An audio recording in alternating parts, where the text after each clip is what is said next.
গল্পের শুরুতেই দেখা যাবে রাঙা আর একলব্য নিজেদের হোটেল রুমের সামনে চলে আসে। রাঙা বলছে, আচ্ছা, এদিকে তো সবাই ঘুমোচ্ছে মনে হচ্ছে, চল তো গিয়ে দেখি একবার। এরপর একলব্য যেতে চায় না। একলব্যকে জোর করে নিয়ে যায় রাঙা। তালিদের রুমের সামনে গিয়ে দরজাটা খুলেই দেখতে পায় তারা সবাই বিভোরে ঘুমোচ্ছে। এরপর একলব্য বলছে, কি ব্যাপার, সবাই এখন ঘুমোচ্ছে? রাঙা বলছে, চল না, বড়বাবুদের রুম থেকে দেখে আসি ওরা কি করছে। এ কথা বলেই দেখা যাবে প্রমিতা নবারণের ঘরের সামনে গিয়েও দেখতে পায় তারাও ঘুমোচ্ছে। এটা দেখে ভীষণ চিন্তিত হয়ে যায় রাঙা। একলব্যকে বলছে, ওরা এখনো ঘুমোচ্ছে, তাহলে তৈরি হবে কখন? তখন একলব্য বলছে, মেজদা ভাইয়ের ঘর না, চল তো গিয়ে দেখি। এ কথা বলেই যায় সার্থকের ঘরের সামনে। দেখতে পায় তারাও ঘুমোচ্ছে। এরপর রাঙা বলছে, আমার কিন্তু ব্যাপারটা একদম ভালো লাগছে না। তখনই সেখানে বৃন্দা আসে। বৃন্দা নাটক করে ঘুমের ভান ধরে বলছে, আমারও খুব ঘুম পাচ্ছে, আমিও একটু ঘুমিয়ে নিয়ে গিয়ে। এ কথা বলে চলে যায় নিজের রুমে। রাঙা বলছে, আমার ব্যাপারটা মোটেও ঠিক লাগছে না, সবাই ঘুমিয়ে পড়লে কিভাবে হবে? আর তুই তো বলছিলিস যে তোর ঘুম পাচ্ছে, তা তুই গিয়ে ঘুমিয়ে পড়, আমি দেখছি। এ কথা বলতেই একলব্য বলছে, না, আমি যাব না। এরপর রাঙা জোর করে একলব্যকে পাঠিয়ে দেয়। এদিকে সবটা দেখে নেওয়ার জন্য রাঙা থেকে যায়। এরপর রাঙা বলছে, ব্যাপারটা কিছুতেই বুঝতে পারলাম না, সবাই খাওয়ার পরে কি করে ঘুমোতে পারে, তাও আবার এভাবে? এ কথা বলতে বলতে তখন দেখা যাবে রাত হয়ে গেছে। রাত্রিবেলা সবাই তৈরি হয়ে জাহাজে যাওয়ার জন্য বেরিয়ে পড়েছে। এদিকে দেখা যাবে কারোর ঘুমের ঘোর কাটেনি। দেখে রাঙা বলছে, বুঝতে পারছি না, সবাই এভাবে ঝিমলে কি করে হবে? সবার ঘুম পাচ্ছে, কিন্তু আমার কেন পাচ্ছে না? এ কথা বলতে সার্থকই বলছে, তুই তো বীর বাহাদুর, তাই তোর ঘুম পাবে না। এরপর দেখা যাবে নবারণ বলছে, আমি বুঝতে পারছি না, কেন আমাদের এভাবে ঘুম পাড়ছে সবার একসাথে? বৃন্দা বলছে, আচ্ছা, ঘুমের কথা এখন চিন্তা করলে চলবে না, চল চল সবাই, দেরি হয়ে যাচ্ছে।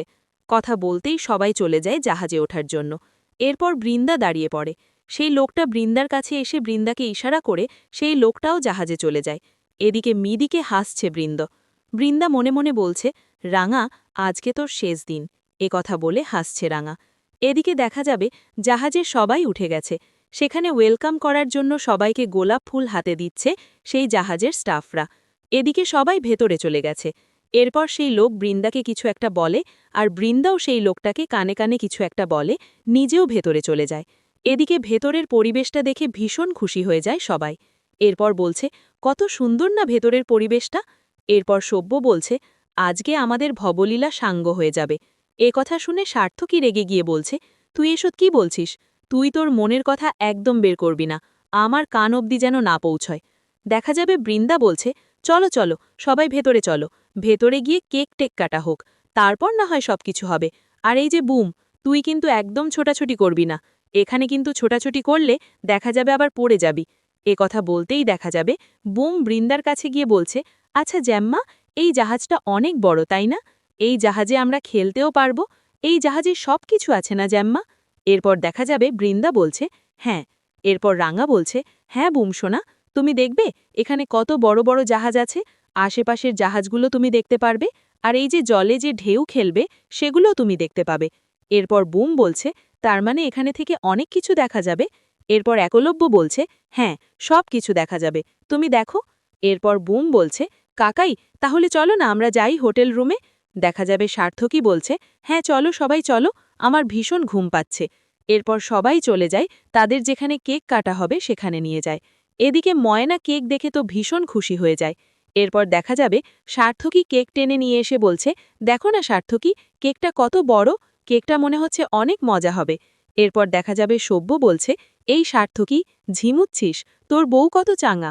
এ কথা বলেই নিজেও হাই তুলছে। এরপর পাঞ্জালি বলছে, ওই দেখো, মেজদাকে বলে ও নিজেই হাই তুলছে।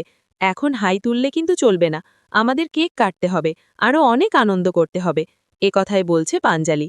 প্রমিতার নবারণ বলছে, আচ্ছা তাড়াতাড়ি তোমরা কেক টেক কাটো, আমাদের কিন্তু ভীষণ ঘুম ঘুম পাচ্ছে। এরপর দেখা যায় মনে মনে বলছে, দুপুরে তো সবাই ভাত খেয়েছে, মাছ ভাত খাওয়ার পরে যে এমনটা হবে তাই বুঝতে পারছে না।